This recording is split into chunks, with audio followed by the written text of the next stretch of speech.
اللهم صل على محمد وعلى آل محمد كما صليت على إبراهيم وعلى آل إبراهيم إنك حميد مجيد. اللهم بارك على محمد وعلى آل محمد كما باركت على إبراهيم وعلى آل إبراهيم إنك حميد مجيد. اللهم أنزله المقعد المقرب عندك يوم القيامة. الحمد لله الحمد لله الحمد لله رب العالمين. ربنا لك الحمد حمدا كثيرا طيبا مباركا فيه. يا ربي لك الحمد كما ينبغي لجلال وجهك وعظيم سلطانك. الحمد لله والسلام على عباده الذين اصطفى. سبحان ربك رب العزة عما يصفون وسلام على المرسلين والحمد لله رب العالمين. সকল প্রশংসা মহান আল্লাহ তাআলার, যিনি আমাদেরকে সুস্থ রাখছেন এবং ঈশার নামাজের পরে এই কোরআনের মজলিসে বসার মতো তৌফিক দান করছেন। সেই আল্লাহ তাআলার দরবারে প্রাণ খুলে শুকরিয়া আদায় করি, বলি আলহামদুলিল্লাহ। আল্লাহর অশেষ মেহেরবানিতে আমাদের সূরা বাকারা, আলে ইমরান, সূরা নিসা সমাপ্ত হয়েছে। আজকে ইনশাআল্লাহ আমরা সূরা মায়েদা শুরু করব। মাইদা, মাইদা অর্থ কি? খাঞ্চা ভর্তি খাবার, খাবারের ডেকচি। এই মায়েদা শব্দ কোত্থেকে আসলো? ঈসা আলাইহিস সালামের কাছে তার অনুসারীরা এই সূরার শেষে আছে, তারা দাবি করছিল যে, হে নবী, আপনি আসমান থেকে, আল্লাহর কাছ থেকে আমাদের ডেকচি ভর্তি খাবার নিয়ে আসেন। ঈসা আলাইহিস সালাম বলছেন যে, তোমরা যদি ইমানদার হও, আল্লাহকে বিশ্বাস করো, আল্লাহর প্রতি ইমান আনো, এগুলা চাইও না। তখন তারা বলল যে, আমরা আসলে ইচ্ছা হইলো যে ওখান থেকে খাবো, খাই আমাদের অন্তর জুড়াবো, আর আমাদের মধ্যে কে সত্যবাদী সেটাও প্রমাণ হবে। এবং এটা বলার পরে ঈসা আলাইহিস সালাম তখন আল্লাহর কাছে দোয়া করলেন যে, হে আল্লাহ, আপনি আসমান থেকে আমাদের জন্য খাঞ্চাবর্তী খাদ্য পাঠান। তখন আল্লাহ বলছেন যে, আমি খাদ্য অবশ্যই পাঠাবো, মানে আল্লাহ নিদর্শন পাঠাইলে সাথে সাথে পরীক্ষা পাঠান। তো বলছেন যে, আমি পাঠাবো সত্য, কিন্তু যদি এরপর কেউ আল্লাহর বিধানকে অমান্য করে, কঠিন শাস্তি আল্লাহ বলছেন যে, এমন শাস্তি দিব যে শাস্তি আর কাউকেই দেই নেই। তারপরে আল্লাহ তাআলা এই আসমান থেকে ফেরেশতারা এই খাবার নিয়ে আসছিল, বিশাল মাছ, একটা মাছ ছিল রান্না করা। তো এই মায়েদা মানে খাজানছি, খাবার দেখছি, এইটা এটা বিশাল একটা নিদর্শন না? আসমান থেকে নাজিল হয়েছে রান্না করা। আউযু বিল্লাহি মিনাশ শাইতানির রাজীম। বিসমিল্লাহির রহমানির রহিম। ইয়া আইয়ুহাল্লাযীনা আমানু আওফু বিল উকুদ। ইয়া আইয়ুহাল্লাযীনা আমানু, হে ঈমানদারগণ, আওফু, পূর্ণ করো, বিল উকুদ, প্রতিশ্রুতি, ওয়াদা পূর্ণ করো। আকদ, আকদ অনুষ্ঠান নাম শুনছি আমরা। যদি বিবাহের ক্ষেত্রে প্রথম যেটা হয়, এটা আকদ অনুষ্ঠান নাম দিছে, এটা কিন্তু কোরআন থেকেই নেওয়া। আকদ মানে প্রতিশ্রুতি, ওখানে দৃঢ় প্রতিশ্রুতি নেওয়া হয়, তাই না? এজন্য আল্লাহ বলছেন, ইয়া আইয়ুহাল্লাযীনা আমানু, হে ঈমানদারগণ, আওফু বিল উকুদ, তোমরা তোমাদের প্রতিশ্রুতি পূর্ণ করো। আমরা যখন একজন মুসলিম হিসাবে নিজেকে দাবি করি, তখন কিন্তু কিছু প্রতিশ্রুতি থাকে, তাই না? নামাজ কায়েম করা, আল্লাহকে রব বলে শিরক করা।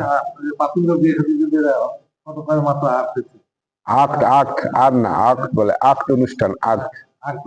এই যে উকুদ মানে অঙ্গীকার সমূহ, আর আকদ মানে অঙ্গীকার। ওখানে যে দৃঢ় অঙ্গীকার হয়, ওখানে কিছু খাবার দাবার হয়, বিয়ে শাদী হয়। এই তা আমরা যখন মুসলমান হব, তখন তো আমাদের কিছু প্রতিশ্রুতি থাকে, আল্লাহর সাথে কাউকে শিরক না করা, চুরি না করা, নামাজ পড়া, এরকম আছে না? আল্লাহ বলছেন এরকম যেগুলো আছে সেগুলো তোমরা সবসময় পূর্ণ করবে, যেহেতু এটা কোরআন শরীফ শেষের দিকের সূরা। এই জন্য আয়েশা রাদিয়াল্লাহু তাআলা আনহা বলছেন যে, যেখানেই আসবে যে ইয়া আইয়ুহাল্লাযীনা আমানু, সেটাই তোমরা মনোযোগ দিয়ে শুনবা, কারণ এটা তোমাদের কি বলা হয়েছে। এই জন্য এই সূরা শুরুই করেছেন আল্লাহ তাআলা, ইয়া আইয়ুহাল্লাযীনা আমানু, হে ঈমানদারগণ, যারা ঈমান আনছো, আওফু বিল উকুদ, তোমাদের প্রতিশ্রুতি পূর্ণ করো। উহিল্লাত লাকুম বাহিমাতুল আনআম, উহিল্লাত লাকুম, আমি তোমাদের জন্য হালাল করে দিছি বাহিমাতুল আনআম, পালিত চতুষ্পদ প্রাণী আমি হালাল করে দিছি, ইল্লা মা ইউতলা আলাইকুম, সেইগুলা বাদে যেগুলা এখনই তোমাদের পরে শোনানো হবে। আল্লাহ বলে দিচ্ছেন যে আমি এগুলো হালাল করছি, কিন্তু কিছু কন্ডিশন আছে যেগুলো সামনে আলোচনা করব, সেইগুলা বাদে। গায়রা মুহিল্লিস সাইদ, কিন্তু যখন তোমরা ইহরাম অবস্থায় থাকবে তখন আবার এইগুলা স্বীকার করতে পারবে না। আনতুম হুরুম, যখন তোমরা ইহরাম অবস্থায় থাকবে তখন গায়রা মুহিল্লিস সাইদ, এই গৃহপালিত চতুষ্পদ প্রাণী যেগুলো, এগুলো আল্লাহ হালাল করছেন, কিন্তু যখন ইহরাম অবস্থায় থাকবে তখন এগুলা শিকার আবার হালাল না। ইহরাম থেকে আপনার ইহরাম যখন ত্যাগ করবে তখন আপনি শিকার করতে পারবে। ইন্নাল্লাহ ইয়াহকুমু মা ইউরিদ, ইন্নাল্লাহ, নিশ্চয় আল্লাহ তাআলা, ইয়াহকুমু মা ইউরিদ, তিনি যা চান তাই আদেশ দেন, কারণ আল্লাহ যেটা চান সেটা মঙ্গল, এই জন্য আল্লাহ সেই আদেশ দান করেন। ইয়া আইয়ুহাল্লাযীনা আমানু, হে ঈমানদারগণ, লা তুহিল্লু শাআইরাল্লাহ, তোমরা আল্লাহর নিদর্শনগুলার কি করো না, লা তুহিল্লু, এগুলার বৈধ মনে করো না, যে এগুলাকে তোমরা নষ্ট করবা, সম্মান নষ্ট করবা, এইটা তোমরা করতে পারবে না। আল্লাহর কিছু নিদর্শন আছে, মসজিদ গুলো আল্লাহর নিদর্শন, কোরআন শরীফ আল্লাহর নিদর্শন, আর হজের ক্ষেত্রে আপনার কোরবানির পশু, তারপরে এরকম আল্লাহ বলছেন যেগুলো আল্লাহর নিদর্শন আছে এগুলোকে তোমরা অসম্মান করো না। ওয়ালা শাহরুল হারাম, আর 4টা মাস আছে, এই 4টা মাসের ব্যাপারেও আপনার এই 4টা মাসে যুদ্ধ বিগ্রহ করা হারাম, আল্লাহ বলছেন এগুলো অসম্মান করা যাবে না। ওয়ালাল হাদিয়া, এবং হাদিয়া মানে কোরবানির পশু, কোরবানির জন্য যে পশুগুলা নির্ধারণ করা হয় এই পশুগুলার ব্যাপারেও আপনার সতর্ক থাকতে হবে। ওয়ালাল কলাইদা, এবং যেগুলা আপনার গলায় কি পরানো হয়, মালা পরানো হয় কোরবানির উদ্দেশ্যে, হ্যাঁ, এইগুলা দেখলেই যাতে মানুষ বুঝতে পারে যে এগুলা কোরবানির উদ্দেশ্যে আপনারই করা হয়েছে। ওয়ালা মিনাল বাইতুল হারাম, আর যারা পবিত্র গৃহের উদ্দেশ্যে রওনা দেয় হজ করার উদ্দেশ্যে, ইয়াবতাগুনা ফাদলাম মিন রাব্বিহিম ওয়া রিদওয়ানা, যারা আল্লাহর একমাত্র সন্তুষ্টি এবং অনুগ্রহ কামনার উদ্দেশ্যে যারা বাইতুল্লাহর উদ্দেশ্যে রওনা হয়, তাদেরকেও কষ্ট দেওয়া যাবে না, তাদের বিরুদ্ধে তাদেরকে বাধাও দেওয়া যাবে না, এমনকি তাদের উপরে হামলাও করা যাবে না। আমরা জানি হুদায়বিয়ার সন্ধির সময় আল্লাহ রাসূল সাল্লাল্লাহু আলাইহি ওয়াসাল্লাম 1400 সাহাবী সহ মক্কা শরীফে হজ করতে আসছিলেন, তাদেরকে বাধা দেওয়া হয়েছিল। তখন একদল মুশরিক ছিল যারা ওই তাদের রীতিনীতি অনুযায়ী কাবাগরের উদ্দেশ্যে রওনা দিয়ে পাশ দিয়ে যাইতেছিল। সাহাবীরা তো তখন অনেকেই মেনে নিতে পারতেছিলেন না, এই জন্য ওই পার্টিকে দেখার পরে এসে আল্লাহ রাসূল সাল্লাল্লাহু আলাইহি ওয়াসাল্লামের কাছে জিজ্ঞাসা করছেন, ইয়া রাসূলুল্লাহ সাল্লাল্লাহু আলাইহি ওয়াসাল্লাম, আমরা কি ওদেরকে এখন আটকাবো কিনা, ওদের স্বগোত্রীয় লোক আমাদেরকে যেতে দিচ্ছে না, আমরা ওদের আটকাবো কিনা। তারপরে আল্লাহ বলছেন যে ইয়াবতাগুনা ফাদলাম মির রাব্বিহিম ওয়া রিদওয়ানা, যারা আল্লাহর সন্তুষ্টি এবং অনুগ্রহ লাভের উদ্দেশ্যে বাইতুলের উদ্দেশ্যে রওনা দেয় তাদেরকে তোমরা বাধা দিতে পারবে না। ওয়াইদা হালালতুম ফাসতাদু, আর যখন তোমরা ইহরাম থেকে হালাল হবে তখন তোমরা শিকার করতে পারবে।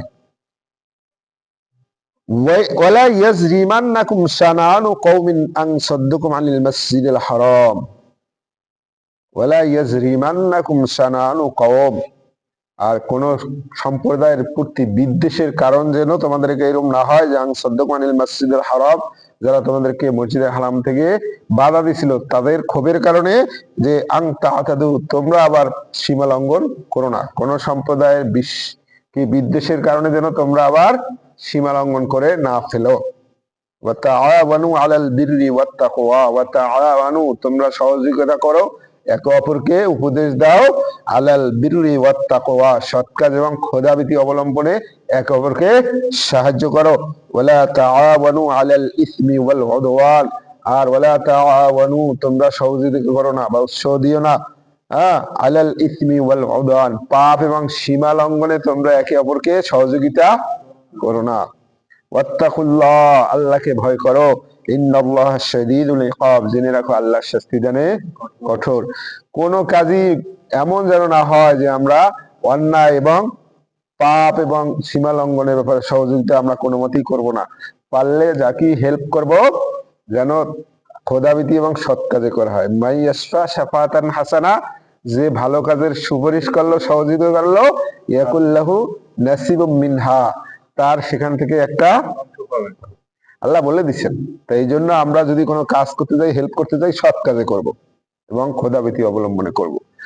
আর একজনকে হেল্প করতে যায় নিজে যেন নষ্ট হইয়া না যায়, এবং কারো প্রতি বিদ্বেষের কারণেও যেন ন্যায় বিচার থেকে আমরা কখনোই দূরে সরে না যাই। আল্লাহ এটাই বলছে যে কারো প্রতি বিদ্বেষের কারণে আবার তোমরা ন্যায়ের পথ থেকে দূরে সরে যেও না। হুররিমাত আলাইকুমুল মাইতাত, এই যে আল্লাহ বলছেন যে আমি চতুষ্পদ গৃহপালিত জন্তু হালাল করছি, যেগুলা সামনে তেলাওয়াত করা হবে সেটা ব্যতীত, সেইটা আল্লাহ বলে দিচ্ছেন কোনগুলা কোনগুলা কোন কন্ডিশনে এই হালাল গুলাও হারাম হয়ে যাবে, সেটা আল্লাহ বলে দিচ্ছেন। এক নম্বর হলো হুররিমাত আলাইকুমুল মাইতাত, তোমাদের জন্য সমস্ত মৃত্যু প্রাণী হারাম করে দিচ্ছি, কিন্তু পানির মৃত্যু খাওয়া যাবে, সমুদ্রের মৃত্যু খাওয়া যাবে, মাছ খাই না আমরা, এটা খাওয়া যাবে। কিন্তু এটা আবার এই সূরায় সামনে আসবে যে স্থল বাগে যেগুলা আছে এইগুলা আপনার জবাই করতে হবে, আর যেগুলা সাগরে আছে এগুলা মৃত্যু খাওয়া যাবে, এটা আছে। আল্লাহ বলছেন যে হুররিমাত আলাইকুমুল মাইতাতু, আমি তোমাদের জন্য হারাম করে দিয়েছি মৃত্যু প্রাণী, কোন অবস্থায় মৃত্যু প্রাণী খাওয়া যাবে না। দামু, এবং রক্ত, প্রবাহিত রক্ত যেটা আছে, এই জন্য যদি আমরা মুরগি জবাই করি তাহলে অবশ্যই এটা রক্ত ছাড়ানো পর্যন্ত অপেক্ষা করতে হবে, তারপরে আপনি গরম পানিতে দিতে পারেন। কিন্তু ওই বাজারে যে কেনার সাথে সাথে গরম পানিতে দিলে কিন্তু ওই রক্তটা ওইটার সাথে মিশে যাবে, রক্তটা কিন্তু বের হবে না, তখন তো এই হালাল হারাম এক হয়ে যাবে। এই জন্য অবশ্যই যদি আমরা বাজার থেকে পশম ছাড়াই নিয়ে আসি তাহলে কিন্তু ওটা অপেক্ষা করাইতে হবে যে ভাই ব্লাড শেষ হওয়ার আগ পর্যন্ত এটা পারেন চামড়া সেলাই নিয়ে যাবেন, এটা সবচেয়ে ভালো, যাতে ওই ব্লাড কোনো মতেই মাংসের মধ্যে ঢুকে না যায়। এরপর আল্লাহ বলছেন তাহলে গেল কি মৃত্যু প্রাণী, রক্ত, তারপরে রক্ত, লাহমুল খিনজির, এবং শুকরের মাংস খাওয়া যাবে না। ওমা উহিল্লা লিগাইরিল্লাহি বিহি, ওমা উহিল্লা, আর যেগুলো জবাই করা হয় লিগাইরিল্লাহি বিহি, আল্লাহর নাম ছাড়া যেগুলো জবাই করা হয় এগুলাও খাওয়া যাবে না। ওয়াল মুনখানিকাতু, আর যেগুলা শ্বাসরোধে মারা যায়, মনে করেন বেঁধে রাখছে, ওখান থেকে পড়ে গেছে বা কোন রকম শ্বাস কণ্ঠনালী আটকে গেছে, ওটাকেও খাওয়া যাবে না। কি মানুষ আগে ই করে না, ওই যে ফাঁদ পাতে না ইয়ার জন্য, পাখি ধরার জন্য, গলায় আটকে যদি মারা যায় ওইটাকে আর খাওয়া যাবে না। আমরা ওই যে ছোটবেলায় গুলতি দিয়ে মারতে না, যদি মরে যায় খাওয়া যাবে না, জবাই করতে হবে। আল্লাহ বলছেন আল মুনখানিকাতু, যেগুলা শ্বাসরোধে মারা যায়। আল মাউকুদাতু ওয়াল মুতারাদ্দিয়াতু, আর একটা হচ্ছে আঘাতের কারণে মারা যায়। আপনারা যদি ইয়েতে দেখেন, ইউটিউব বা ইয়েতে দেখেন, অন্য অন্য জাতি আছে, এক জাতি দেখলাম বড় কুঠার নেয়, বড় বড় যে গরুগুলো আছে না, মাথায় আঘাত করতে থাকে, মাথায় চুরি চুরি বাড়ি মারে, এরপরে এক সময় মারা যায়। এটা খাওয়া যাবে না। আঘাতে, সে যে কোনো ভাবে আঘাতে, যদি আপনি ঢিল মারেন, ঢিলের আঘাতে যদি মারা যায় আপনি খেতে পারবেন না। মানে ধারের আঘাত, ধারের কারণে সে জবাই হবে, কিন্তু ভারের কারণে না, আঘাতে মারা যাবে না। কিন্তু যদি আপনার এই যে গলার এখানটা কেটে যায় আর রক্ত বের হয়ে মারা যায় তাহলে সেটা খাওয়া যাবে। শিকারি করে মারা গেলে খাওয়া যাবে না। ওয়াল মুতারাদ্দিয়াতু, আর হইলো আঘাত গেল উপর থেকে যদি পড়ে মারা যায়, উঁচু জায়গাতে পড়ে মারা যায়, সেটাও খাওয়া যাবে না। ওয়ান্নাতিহাতু, আর যদি সিংহের আঘাতে মারা যায়, দুইটা গরুতে লড়াই করছে, সিংহের আঘাতে যদি মারা যায় সেটাও খাওয়া যাবে না। ওমা আকালা সাবউ, এবং হিংস্র প্রাণী যেটা খাইছে সেটাও খাওয়া যাবে না। মাছের ব্যাপার তো এটার মধ্যে আসে নাই, আমার কথা বুঝেন নাই, সমুদ্রের গুলো খাওয়া যাবে, এখানে আসছে মাছ তো খাওয়াই যাবে মৃত্যুরা। আগে কথা শুনেন, এটা মাছ তো জবাই করার নিয়ম নাই, ওটা মৃত্যু খাওয়া যাবে। আল্লাহ বলছেন ওমা আকালা সাবউ, আর যেগুলা হিংস্র প্রাণী খাইছে, ইল্লা মা যাক্কাইতুম, এই সবগুলা খাইতে পারবা যদি জবাই করতে পারো। হিংস্র প্রাণী খাইছে, প্রাণ আছে, তুমি দেখছো, জবাই করে দিচ্ছ, খেতে পারবা। গলায় ফাঁস লেগে মারা যাচ্ছে যাচ্ছে, এই সময় জবাই করলে খেতে পারবা। আল্লাহ বলছেন এই যেগুলা বলছে এইগুলা যদি জবাই করতে পারো আল্লাহর নাম নিয়ে, তাহলে এগুলো সবগুলা খাইতে পারবা, নাহলে একটাও খাইতে পারবা না। ওমা জুবিহা আলান নুসুব, আর যেগুলা বেদির এই যে পূজার মণ্ডপে যেগুলো জবাই করা হয় সেগুলা খাওয়া যাবে না। হিন্দুরা বড় বলি দেয় না, পাঠা বলি, খাওয়া যাবে না। ওয়া আন তাস্তাকসিমু বিল আজলাম, আর যেগুলা তীরন্দাজ ভাগ্য নির্ধারণী তীরের মাধ্যমে যেগুলা বন্টন করা হয় সেগুলাও খাওয়া যাবে না। তাহলে এই যে আছে না ঋণ মারে না, এটা কিন্তু হারাম। বিশেষ করে না, এখানে জবের কথা বলা হয় নাই। এখন যেটা আসছে যে আন তাস্তাকসিমু বিল আজলাম, মানে তীর নিক্ষেপের মাধ্যমে যে মাংস বন্টন করা হয়, মানে তারা কি করতো, বড় জবাই করতো বেদিতে, জবাই করে সব এক জায়গায় করতো, এবার টিকিট সিস্টেম বা তাদের জুয়া সিস্টেম। এরপরে ওই যে যে অংশে লাগাইতে পারবে তীর, সে সেই অংশ নিবে। একজনে কিছুই পাইলো না, আর একজনে সব পাইয়ে নিয়ে চলে গেছে। দেখবেন মেলাগুলায় হয় ঋণ মারে না, ঋণ কোকের বোতলে, এগুলো কিন্তু জায়েজ নাই।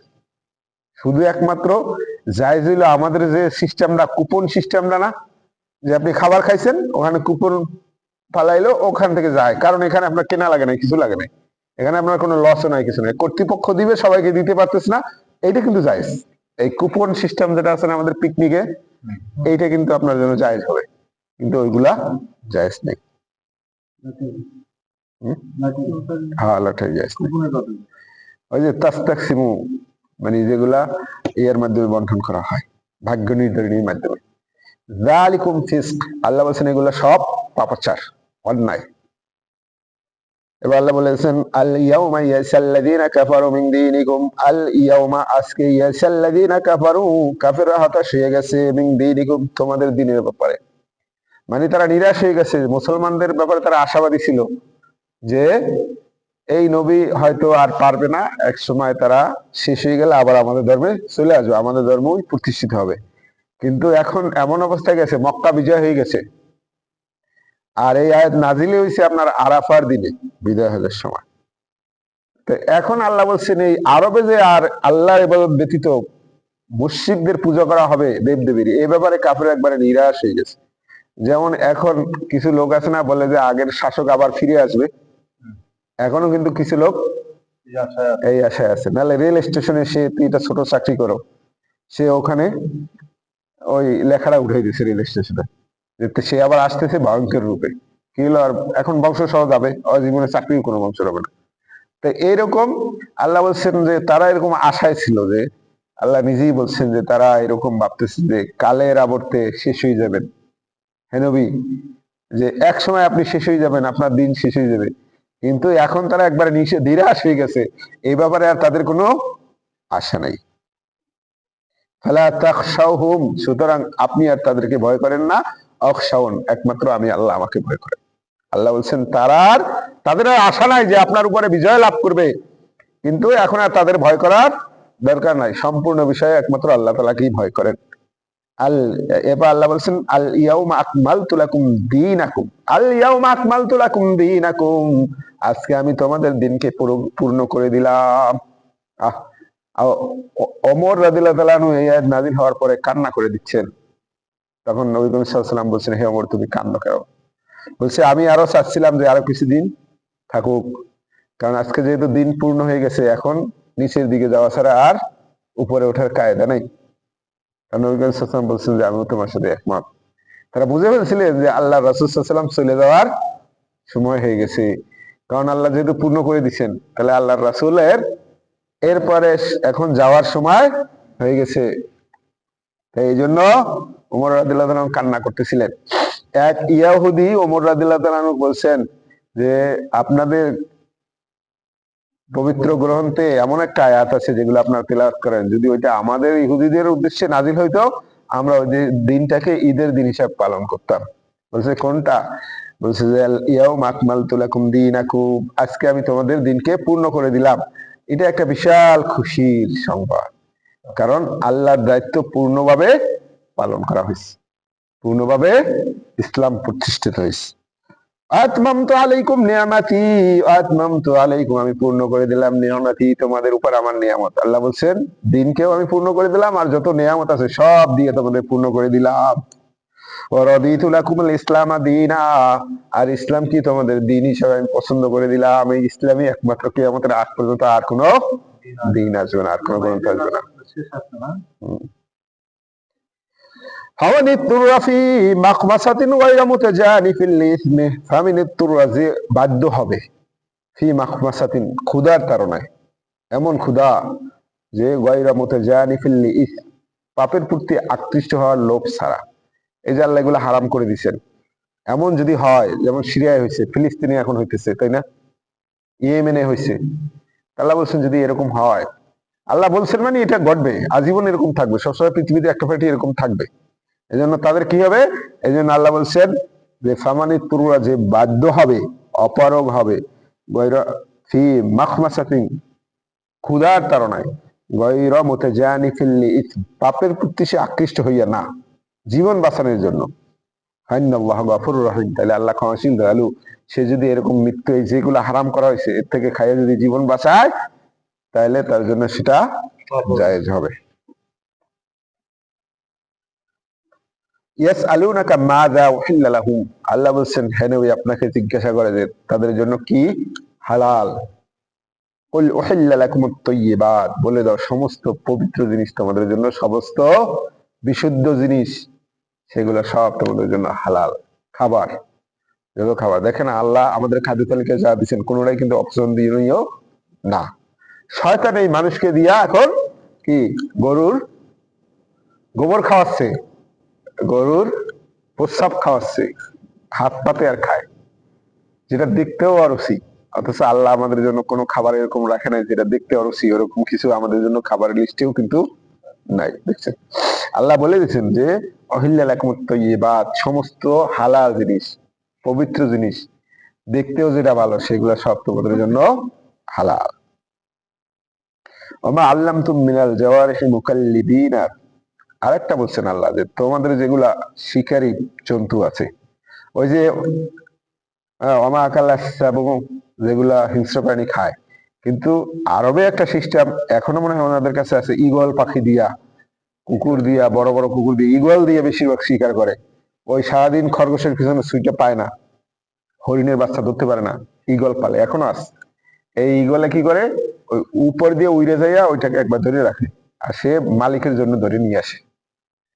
আবার একদিন দেখলাম ইয়েতে যে নৌকার ভিতরে বড় বড় রাখা, পান করি না জানি কি বাজে রাখা, ওর সাইডে দেয়, ওর গলার এখানে হাংটা লাগানো আছে, ওইটা খাওয়ার পরে এদিকে খায় না, পেটের ভিতরে নিতে পারে না, ওই গলার মধ্যে থাকে, ওইটারে আবার বের করে আর ধরে টানিয়ে নিয়ে আসে। বুঝলেন, ও তো খাওয়ার উদ্দেশ্যে খায়, কিন্তু এদিকে ঋণ করানো, ওর পেটের ভিতরে যায় না। আল্লাহ বলেছেন যে অমা, হ্যাঁ, ওয়ামা আল্লামতুম মিনাল জাওয়ারিহি, আর যেগুলা তোমাদের শিকারী প্রাণীকে শিক্ষা দাও, তো আল্লিমুনাহুন্না মিম্মা আল্লামাকুমুল্লাহ, আল্লাহ তোমাদেরকে যেভাবে শিক্ষা দিচ্ছেন ওই শিক্ষাটা তো তাদেরকে দিচ্ছেন বশ মানানোর জন্য। শিখানোর পরে ফাকুলু মিম্মা আমসাকনা আলাইকুম, তোমরা খেতে পারো সেগুলা যেগুলা ধরে নিয়ে আসে তোমাদের জন্য। ওয়াযকুরু ইসমাল্লাহি আলাইহি, আল্লাহ বলছেন যে বিসমিল্লাহ, আল্লাহর উপর নামটা অনুসরণ করো, মানে এই শিকারী প্রাণী ছাড়ার সময় বিসমিল্লাহ বলে ছাড়তে হবে, এরপরও ধরে নিয়ে আসলে তখন খাওয়া যাবে। ওয়াত্তাকুল্লাহ, আর সবসময় আল্লাহ তাআলাকে ভয় করো, ইন্নাল্লাহা সারিউল হিসাব, আল্লাহ খুব দ্রুত হিসাব গ্রহণ করেন। এবার আল্লাহ বলেন আল ইয়াউমা উহিল্লা লাকুমুত তাইয়্যিবাত, আল ইয়াউমা, আজকে, উহিল্লা লাকুমুত তাইয়্যিবাত, তোমাদের জন্য পবিত্র বস্তু হালাল করে দিলাম। ওয়া তাআমুল লাযিনা উতুল কিতাবা হিল্লুল লাকুম, আর ওয়া তাআমুল লাযিনা উতুল কিতাব, ইহুদি এবং খ্রিস্টান যারা আছে তাদের খাদ্য তোমাদের জন্য হিল্লুল লাকুম, হালাল করে দিলাম। ওয়া তাআমুকুম হিল্লুল লাহুম, আর তোমাদের খাবারও তাদের জন্য হালাল। ওয়াল মুহসানাতু মিনাল মুমিনাত, আর মুমিন যারা পবিত্র নারী আছে, চরিত্রহীনা না, সচ্চরিত্র, মুহসানাত মানে সচ্চরিত্র নারী, আল খাবিসাতু লিল খাবিসিনা, আর জানি লা ইয়ানকিহু ইল্লা জানিয়া, জেনাকারী পুরুষ জেনাকারী নারী ছাড়া বিয়ে করে না। আল্লাহ বলছেন হুরিমা আলাল যালিকা আলাল মুমিনিন, মুমিনদের জন্য হারাম। আল্লাহ বলছেন আল মুহসানাতু মিনাল মুমিনাত, যে সচ্চরিত্র যে নারী আছে তাদেরকে বিবাহ করা তোমাদের জন্য হালাল। ওয়াল মুহসানাতু মিনাল লাযিনা উতুল কিতাবা মিন ক্বাবলিকুম, আর তোমাদের পূর্বে যাদের কিতাব দেওয়া হয়েছিল তাদের যারা সচ্চরিত্র নারী আছে তাদের বিবাহ করাও হালাল। যদি এরকম হয় বিবাহ করছে কিন্তু বাসর হয় নাই, এর আগে যদি ওই নারী জিনায় লিপ্ত হয়, তখন তাদের মধ্যে বিচ্ছেদ ঘটাই দেওয়াই মুসলমানদের দায়িত্ব, আর সে দিনমোহর পাবে না। মানে পবিত্র পুরুষ পবিত্র নারী ছাড়া যদি জানে যে ওই মেয়ে জেনা করছিল বা কারোর সাথে ভেগে গেছিল, তাকে বিবাহ করবে না, জেনে শুনে এটা করা যাবে না। তারপর আল্লাহ বলছেন যে ইদা আতাইতুমুহুন্না উজুরাহুন্না, বিবাহ করতে গেলে অবশ্যই তাদের দিনমোহর নির্ধারণ করতে হবে। মুহসিনিন, বিবাহ করার উদ্দেশ্যে, গয়রা মুসাফিহিনা, জেনা ব্যভিচার করার উদ্দেশ্যে না, ওয়ালা মুত্তাখিদি আখদান, আর গোপন পরিণয়ের সূত্রে আবদ্ধ করার জন্য না। যে কেউ জানলো না আমার টাকা আছে, গোপনে একটা বিবাহ করে রাখলাম, ওখানে ওর কাছে যাব, ওর সাথে শর্ত দিলাম যে ঠিক আছে তুমি টাকা পয়সাও দিও, বিবাহ করলাম আনুষ্ঠানিক ভাবে, বাট তুমি কোনোদিন স্বামীর অধিকার নিয়ে যাবে না, তুমি ওখানেই থাকলা, কেউ জানবে না, তোমার আত্মীয় স্বজনও জানবে না, বাট তুমি আমার স্ত্রী, নিজের পরিচিত এই বাইরের মতো দুই একজন নিয়ে বিয়ে সাথে, এইটা জায়েজ নাই। আল্লাহ বলছেন বিবাহ করতে হবে। এই যে ওলিমা কেন আসছে, যে বিবাহ করার পর নবী সাল্লাল্লাহু আলাইহি ওয়াসাল্লাম ওলিমার কথা কেন বলছেন? সবাই যে জানবে যে এই ছেলেটা এই মেয়েকে বিবাহ করছে, তাহলে কি ওয়াল মুহসানাতি মিনান নিসা, আল্লাহ যে 14 প্রকার নারী হারাম করছেন, এর ভিতরে এক ধরনের হলো আরেকজনের স্ত্রী। যেরকম নিজের মা বোনকে বিবাহ করা হারাম, অন্যের স্ত্রী তাকে বিবাহ করা সেম হারাম। কিন্তু আমাদের সমাজে তো হইলো যে স্ত্রী আছে বাগায় নিয়ে চলে যায়, ওই মেয়ে দেখা যায় তালাক দিয়ে চলে যাচ্ছে, এগুলো একবারে হারাম। যতদিন ওই বাচ্চা কাছে যাবে সব জিনা ব্যভিচারে কাতারে থাকবে, বুঝতে পারছেন? তাই যেহেতু আল মাহসানাত, সে একবারে অন্য পুরুষের, সমস্ত পুরুষের জন্য হারাম হয়ে যাচ্ছে আপনার বিয়ের মাধ্যমে, তাহলে সেটা ডিক্লেয়ার দিতে হবে, ডিক্লেয়ার দিতে হবে, সবাই জানবে অমুকের স্ত্রী, কারণ এটা আমার জন্য হারাম। এরকম না যে গরিবের সুন্দরী বউ সবাই ভাবি, এই চিন্তা করলে হবে না, কারণ সে একবারে হারাম নারী। আল্লাহ বলছেন মুত্তাখিদি আখদান, গোপন পরিণয় সূত্রে গোপন সম্পর্ক রাখার উদ্দেশ্যে বিবাহ করা যাবে না, ডিক্লেয়ার দিতে হবে, তাকে নিয়ে আসতে হবে, সবাই জানবে তার স্ত্রী। বোঝা গেছে বিবাহের ব্যাপারটা? অমাই ইয়াকফুর বিল ঈমান, আল্লাহ বলছেন অমাই ইয়াকফুর, যে অস্বীকার করে, বিল ঈমান, এই যে ঈমানের বিষয় বলি, এই যে জিনিসগুলো আছে, আল্লাহ যে বলছেন এইটা যে অস্বীকার করবে, ফাকাত হাবিতা আমালুহু, তার সমস্ত আমল বরবাদ হয়ে যাবে। হয়তো সে ভুল করে ফেলতে পারে, কিন্তু অস্বীকার করা আর ভুল করা কিন্তু ভিন্ন জিনিস। কোরআনের একটা আয়াতকে অস্বীকার করা মানে কাফের হয়ে যাওয়া, আর ভুলে গুনাহ করা, ক্ষমা চাওয়া, সেটা কিন্তু ভিন্ন জিনিস। আল্লাহ বলছেন যে এই ইমানের বিষয়গুলা, এই যে হালাল বস্তু যেগুলো আসছে, এইগুলার ব্যাপারে যে অস্বীকার করবে, সে যত আমলই আগে করুক, যত তাহাজ্জুদ গুজার হোক, সব বাতিল। হুয়া ফিল আখিরাতি মিনাল খাসিরিন, আর পরকালেও তারা কি ক্ষতিগ্রস্ত হবে।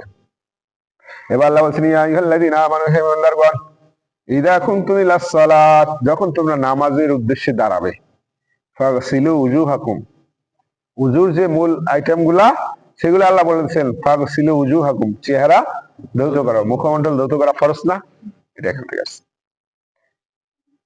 ওয়া আইদিয়াকুম ইলাল মারাফিক, এবং হাত ধৌত করবে এই কনুই পর্যন্ত, দুহাত, আইদিয়াকুম দুহাত। ওয়ামসাহু বিরুউসিকুম, আর তোমাদের মাথা মাসো করতে হবে, মাথা ধৌত করা যাবে না, মাথা মাসো করতে হবে, যেটা আমরা করি। ওয়ারজুলাকুম ইলাল কাবাইন, আর পা গুলা কি গিরা পর্যন্ত, গিরা সহ ধৌত করবে। গিরার কোনো অংশ যদি না ভেজে তাহলে কিন্তু উজু হবে না। এই যে ফরজ গুলো আছে, এগুলার মধ্যে কোনো কমতি করলে আর উজু হবে না। এই শীতকালে কিন্তু এই হাতের কনুই, এইগুলা কিন্তু ভেজতে চায় না, এগুলো একটু ভালোভাবে যত্ন করতে হবে। মুখমণ্ডল যেহেতু এই দাড়ির এইগুলা না, এগুলো কিন্তু ফেজের অংশ। আল্লাহ বলছেন দুইটি ফরজ, কোন অংশ শুকনো শুকনো হবে না, এই জন্য ভালোভাবে দাড়ি খেয়াল করতে হবে, যাতে প্রতিটা অংশে যায়। আরজুলাকুম ইলাল কাবাইন, আর গিরা সহ পা। ইন কুনতুম জুনুবান ফাত্তাহহারু, আর যদি জুনুবি হয়, মানে নাজাসাত, স্বামী স্ত্রীর একত্রে থাকার পরে যেটা হয়, এই অপবিত্র, এটা বলে জুনুবি, এটা যদি হয় তাহলে গোসল করতে হবে। আর নরমাল জুনুবি হলে আপনার ওযু করতে হবে। ইন কুনতুম মারদা, কিন্তু এই গোসল করার ব্যাপারে আল্লাহ আবার শীতলতা দিয়েছেন, বা ওযু করার ব্যাপারে। ওয়াইন কুনতুম মারদা, যদি তোমরা অসুস্থ হও, এমন অসুস্থ ডাক্তার এই দিচ্ছে যে পানি লাগানো যাবে না, চোখ অপারেশন করলে কিন্তু এদের পানি লাগাইতে দেয় না, তাই না? কিছু কিছু জিনিস আছে। আল্লাহ বলছেন ওয়াইন কুনতুম মারদা। দেখছেন আল্লাহর বিধানগুলা কোনো গ্যাপ নাই, এমন ভাবে আল্লাহ বলে দিচ্ছেন যে ভবিষ্যতে, কারণ কিয়ামতের আগ পর্যন্ত এই বিধান থাকবে। আর আল্লাহ জানেন কি কি হইতে পারে, এই জন্য বলে দিচ্ছেন যে যাতে কোনো গ্যাপ না হয়। আল্লাহ বলছেন ইন কুনতুম মারদা, যদি কেউ অসুস্থ থাকে, আও আলা সাফারিন, অথবা সফরে থাকে, পানি নাই, আও জা আহাদুম মিনকুম মিনাল গায়তি, অথবা পায়খানা থেকে টয়লেট থেকে আসে, আও লামাসতুমুন নিসা, বা স্ত্রীর সাথে মিলন করার পরে আসে, ফালাম তাজিদু মা, এরপর যদি পানি না পায়, ফাতায়াম্মামু সাঈদান তাইয়্যিবা, ফাতায়াম্মামু, তাহলে সে তায়াম্মুম করবে, ইচ্ছা করবে, তায়াম্মুম মানে ইচ্ছা করা, সাঈদান তাইয়্যিবা, পবিত্র মাটি দ্বারা, পবিত্র মাটি দ্বারা সে তায়াম্মুম করবে। তায়াম্মুমের শর্ত কি? ফামসাহু বিউজুহিকুম, মুখমণ্ডল মাসেও করবে, আইদিয়াকুম মিনহু, আর আইদিকুম মিনহু, এবং হাত দুটো, মানে উজু করার ক্ষেত্রে 4টা, আর মাসেও করার ক্ষেত্রে মানে তায়াম্মুম করার ক্ষেত্রে 2টা। আল্লাহ বলছেন মা ইউরিদুল্লাহু লিয়াজআলা আলাইকুম মিন হারাজ, মা ইউরিদুল্লাহ, আল্লাহ চাচ্ছেন না যে লিয়াজআলা আলাইকুম মিন হারাজ, এর মাধ্যমে তোমাদের কষ্ট দিতে যাচ্ছেন না, যে গোসল করা লাগবে, উজু করা লাগবে। আমাকে একদিন একজনে বলতেছে যে যদি খালি উজু করা না লাগতো তাহলে আমরা সবাই নামাজ পড়তে পারতাম, উজু করাটাই কঠিন। কিন্তু উজু করলেই মনে হচ্ছে যে আমি মনে হয় একটা ইবাদতের মধ্যে আছি, বিনা উজুতে থাকলে কিন্তু কেমন কেমন লাগে। এই সিস্টেমটা আল্লাহ এটাই বলছেন যে এই যে বিধান দিলাম মা ইউরিদুল্লাহ, এর মধ্যে আমি এটা চাচ্ছি না যে লিয়াজআলা আলাইকুম মিন হারাজ, তোমাদের কষ্ট দেওয়ার উদ্দেশ্যে আসলে আমি এই বিধান নাযিল করি নাই। ওয়ালাকিন ইউরিদু লিইউতাহহিরাকুম, আসলে আমি চাচ্ছি আল্লাহ এটা তোমাদের পবিত্র করার জন্য, এটার মাধ্যমে পবিত্র, আসলেই পবিত্র হওয়া যায়, গোসল টোসল করলে, তাই না, উযু করলে পবিত্র থাকা যায়। ওয়ালিইউতিম্মা নি'মাতাহু আলাইকুম, আর এর মাধ্যমে তোমাদের নিয়ামত পূর্ণ করে দেওয়ার জন্য। নবী করিম সাল্লাল্লাহু আলাইহি ওয়াসাল্লাম বলছেন যদি কেউ উত্তম ভাবে উযু করে, এরপরে আসার পরে একাগ্রচিত্তে এমন ভাবে 2 রাকাত নামাজ পড়ে যে নামাজের মধ্যে কথা বলে না, তার জন্য জান্নাত ওয়াজিব হয়ে যায়। এই জন্য তো ওই যে মারেফাতে যারা আছে না, তারা বলে নামাজের মতো নামাজ 2 রাকাত পড়লেই হয়, এই হাদিস থেকে নিছে ওখানে, কিন্তু এইটা দ্বারা কি আপনার রক্তে নামাজ মাফ আছে? এই জন্য ওরা বলেন আমাদের মতো নামাজ জীবনে 2 রাকাত পড়তেই পারলেই হয়, আসলে এটা এখান থেকে নিছে। এটা শোনার পরে এক বেদুন এসে বলছে যে খুব উত্তম কথা, খুব উত্তম কথা। ওমর রাদিয়াল্লাহু তাআলা বলছেন যে এই তুমি তো পরে আসছো, এর আগের যে কথাটা ছিল আরো উত্তম। সেটা কি ছিল? যে আপনার এই যে উযু করার পরে শাহাদা বাক্য পাঠ করা, বলছে যে আশহাদু আল্লা ইলাহা ইল্লাল্লাহু ওয়াহদাহু লা শারীকা লাহু ওয়া আশহাদু আন্না মুহাম্মাদান আবদুহু ওয়া রাসূলুহু, উযু করার পরে যে এটা পড়বে জান্নাতের 8টা দরজাই তার জন্য খোলা থাকবে, সে যে কোনো দরজা দিয়া ঢুকতে পারবে। এর সাথে আরো আছে যে আল্লাহুম্মা জাআলনি মিনাত তাইয়্যিবিন ওয়া জাআলনি মিনাল মুতাতাহহিরিন, হে আল্লাহ আমাকে পবিত্র এবং এই হিসাবে আমাকে কবুল করে নাও। আর আরেকটা হলো রাদিতু বিল্লাহি রাব্বা ওয়া ইসলামি দীনা, এই সব পড়তে হয়। হাই তো বুঝছেন? তাহলে আল্লাহ বলছেন যে এই উজুর মাধ্যমে কোনগুলা দিতেছে দেখছেন, খালি উজু করবেন আর এইগুলা পড়বেন, তাহলে কত বড় অফার। এটাই আল্লাহ বলছেন এই উজুর মাধ্যমে কষ্ট দিতে চাচ্ছি না, বরং আমি চাচ্ছি তোমাদের পবিত্র করতে, ওয়ালিইউতিম্মা নি'মাতাহু আলাইকুম, সমস্ত নিয়ামত দিয়ে তোমাদের পরিপূর্ণ করতে, লাআল্লাকুম তাশকুরুন, যাতে তোমরা শুকরিয়া আদায় করতে পারো। আল্লাহ আমাদেরকে এই কোরআন বোঝার এবং এই যে আমল করার তৌফিক দান করুন। আল্লাহ আমাদের ক্ষমা করে দিন, আমিন।